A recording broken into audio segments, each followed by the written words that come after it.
Jeffrey Lionel Dahmer. The name alone evokes chills, conjuring images of unimaginable horror. He was a monster who walked among us, hiding in plain sight. Dahmer's gruesome killing spree terrorized Milwaukee, Wisconsin for over a decade. He murdered 17 young men, each victim subjected to unspeakable acts of torture, dismemberment, and cannibalism. What made Dahmer's case even more disturbing was his ability to evade capture for so long. How could a man commit such heinous crimes right under the noses of neighbors and law enforcement and remain undetected? The answer, as we delve into the dark world of Jeffrey Dahmer, lies in a complex interplay of psychological factors, societal blind spots, and systemic failures. This essay aims to dissect the Dahmer case, exploring the early warning signs, the missed opportunities for intervention, and the chilling psychology of a serial killer. By understanding how Dahmer operated and evaded justice for so long, we can learn from these tragic mistakes and strive to prevent future horrors. The Dahmer case stands as a stark reminder that monsters don't always lurk in the shadows. They can be our neighbors, our classmates, the seemingly ordinary individuals we pass on the street. It is our collective responsibility to be vigilant, to recognize the warning signs, and to speak up when something seems amiss. Only then can we hope to prevent another tragedy like Dahmer's reign of terror.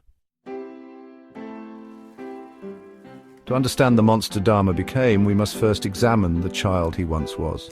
Dahmer's childhood was marked by instability and isolation.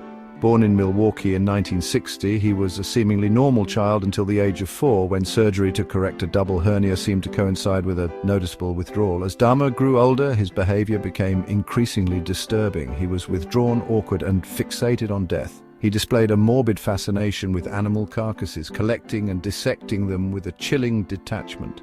This macabre hobby, often dismissed as a phase, was a glaring red flag. It hinted at a deep-seated psychological disturbance and a burgeoning obsession with death and dismemberment. Dahmer's home life provided little solace.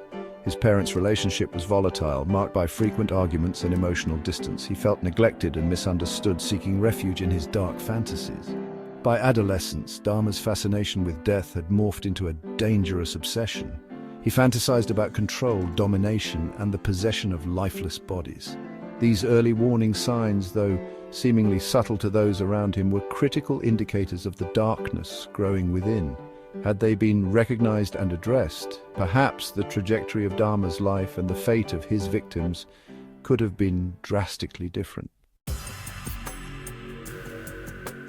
As Dahmer transitioned into adulthood, his disturbing behaviors escalated.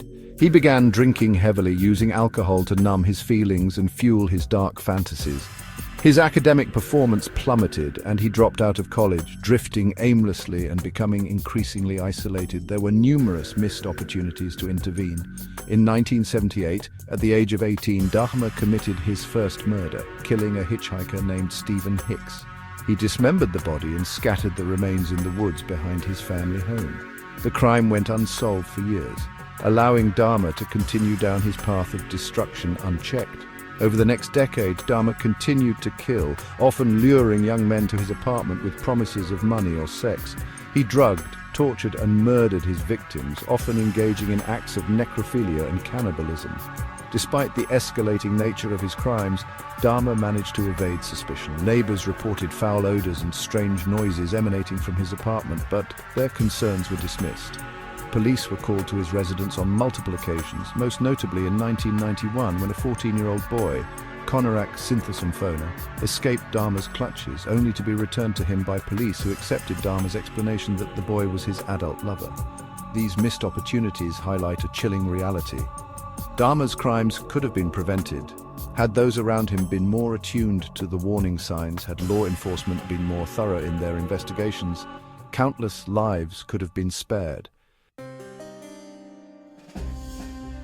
To truly grasp the depths of Dahmer's depravity, we must delve into the twisted corridors of his mind. Dahmer's psychological profile is complex and multifaceted, marked by a confluence of disorders that converge to create a perfect storm of evil. Psychiatrists who examined Dahmer diagnosed him with borderline personality disorder, schizotypal personality disorder, and a severe psychosexual disorder. He exhibited a profound lack of empathy, an inability to form meaningful relationships. and a complete disregard for the sanctity of human life. His crimes were not simply acts of violence, but meticulously planned rituals designed to satisfy his twisted desires. He sought complete control over his victims, even in death, often preserving their remains as gruesome trophies. Dahmer's cannibalism, a particularly shocking aspect of his crimes, was not driven by hunger, but by a desire for ultimate possession. He believed that by consuming his victims, he could keep them with him forever, their essence becoming a part of him. This delusional thinking underscores the profound psychological disturbance that fueled his horrific actions.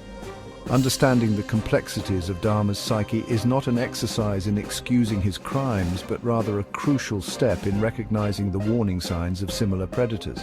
By studying the psychological underpinnings of serial killers like Dahmer, we can develop more effective profiles, improve investigative techniques, and potentially prevent future tragedies.